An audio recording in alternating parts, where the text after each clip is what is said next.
SIR এর hearing notice পেয়ে না যেতে পেরে চিন্তায় মৃত্যু শিউরির বৃদ্ধার। অভিযোগ পরিবারের আগে থেকে অসুস্থ ছিলেন, এসআইআর হিয়ারিং এর নোটিশ পেয়ে হয়ে পড়েছিলেন আরো অসুস্থ। গত 8ই জানুয়ারি তার হিয়ারিং এর কথা ছিল, অসুস্থতার জন্য হিয়ারিং এ যেতে পারে ঋষির মতন বিএলওকে জানিয়েছিলেন বাড়ির লোক, কিন্তু বাড়ির কোনো হিয়ারিং হয়নি বলে অভিযোগ পরিবারের। টেনশনে আরো অসুস্থ হয়ে গতকাল মৃত্যু হয় শিউরির 21 নম্বর ওয়ার্ডের অঞ্জলি মণ্ডলের।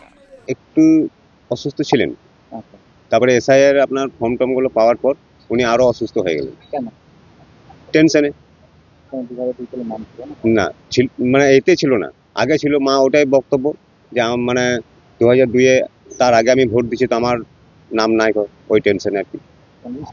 না, সেই টেনশনে আর কি মারা গেল। হিয়ারিং এ চিঠি এসেছিল, নিয়ে ওনারা করেছিলেন, কিন্তু যাওয়া হয়নি, মানে অসুস্থ ছিলেন বলে যাওয়া হয়নি। মানে এসআইআর আপনার এইগুলা যখনই পাওয়ার পর তখনই আরো অসুস্থ হয়ে গেল। হ্যাঁ, ভয় পেয়ে উনি টেনশনে আর কি। কালকে ওটা আপনার 8 কত বটে, ওটা ওনার বয়স কত? 65। না যাওয়ার কারণ কি? কোনো নথি জোগাড় করতে পারেনি সেটা নতুন নয়, ওনার তো সবকিছু ডকুমেন্টস ছিল, মানে টেনশনে আর কি যেতে পারলেন না উনি। টেনশনটা কি ছিল যে কি জিজ্ঞেস করবেন? কি জিজ্ঞেস করবে সেটাও নয়, মানে যে আমি আগে থাকতে ভোট দিয়েছি অথচ আমার নিতে নাম নেই, সেটার জন্য আর কি। এটা আপনার মায়ের মৃত্যু কে দায়ী? আপনার এসআই নির্বাচন নির্বাচন কমিশন। কে এসেছিল আপনার বাড়িতে? ওটা ঠিক আমার নামটা ঠিক মনে নেই এখন।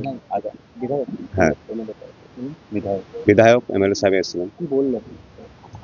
উনি এসব মানে দুঃখ করলেন আর কি, আচ্ছা, যে পাশে দাঁড়াবেন। আচ্ছা, হ্যাঁ, সেটা আর কি। আপনার মায়ের বয়স কত ছিল? 65। কি নাম ছিল? অঞ্জলি মণ্ডল। বাবা? সুপল মণ্ডল। তিনি কি মারা গেছেন? উনি মারা গেছেন। আপনি কে হন? কি নাম? আমার নাম নিমাই মণ্ডল, আমি ওনার ছেলে। এবং আমরা ধিক্কার জানাই। আমরা এই এসআইআর চাইনি। আমরা চাই যারা বৈধ ভোটার আছে তাদেরকে সসম্মানে ভোটার লিস্টে তাদের নাম নথিভুক্ত হোক। আমরা চাই না যারা অবৈধভাবে এদেশে বাস করছে তাদের ভোটাধিকার তারা পাক। আমরা চাই যারা বৈধ, যাদের জন্ম, যাদের এদেশে নাগরিকত্ব রয়েছে, ভোটাধিকার এপিক কার্ড রয়েছে, যাদের এখানে বাড়ি রয়েছে, ঘর রয়েছে, যারা এদেশের বিভিন্ন সরকারি সাহায্য পায়, সরকারের কাছ থেকে বিভিন্ন সুযোগ সুবিধা পাচ্ছে, কেন তাদের অধিকার কেড়ে নেবে? এটা তো এই যে অঞ্জলি মণ্ডল চলে গেল, তার চিন্তা যে আমি এরপর আমার কি হবে। অসুস্থ হয়ে যেতে পারেনি। 8 তারিখে তার হিয়ারিং ছিল 8-এ, তারপর থেকে তার মানসিকভাবে ভেঙে পড়েছিল। গতকাল তিনি মারা গেলেন।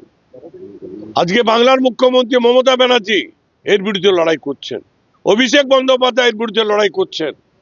তিনি নিজে আজকে সুপ্রিম কোর্টে কেস হয়েছে, কেন কেন এইভাবে মানুষকে অ্যারেস্ট করা হচ্ছে, কেন মানুষ মারা যাচ্ছে, এর দায়িত্ব ইলেকশন কমিশনারকে নিতে হবে।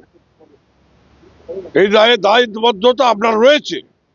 সুতরাং এইভাবে মানুষকে মৃত্যুর দিকে ঠেলে দেবেন না। আমরা চাই আজকে এসআইআর এই যে অন্যায় জুলুম এটা বন্ধ হোক। মানুষকে কোনো রকম এইভাবে মৃত্যুর কোলে ঠেলে দেওয়াটা গুরুতর অপরাধ বলে আমরা মনে করি। আমরা তৃণমূল কংগ্রেস তার হয়েই আমরা বিরুদ্ধে লড়াই করছি, মানুষের অন্যায় অত্যাচারের বিরুদ্ধে।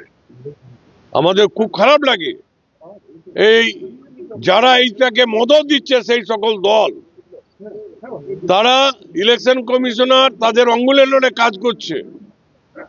এটা হওয়া উচিত নয়। এই তো দেখলেন এই বাড়িতে অঞ্জলি মণ্ডলের সাধারণ একটা পরিবার, অসুস্থতা থাকতেই পারে মানুষের, তার বাড়িতে এসে তার হিয়ারিংটা করা যেত, কেন এই ব্যবস্থা হয়নি?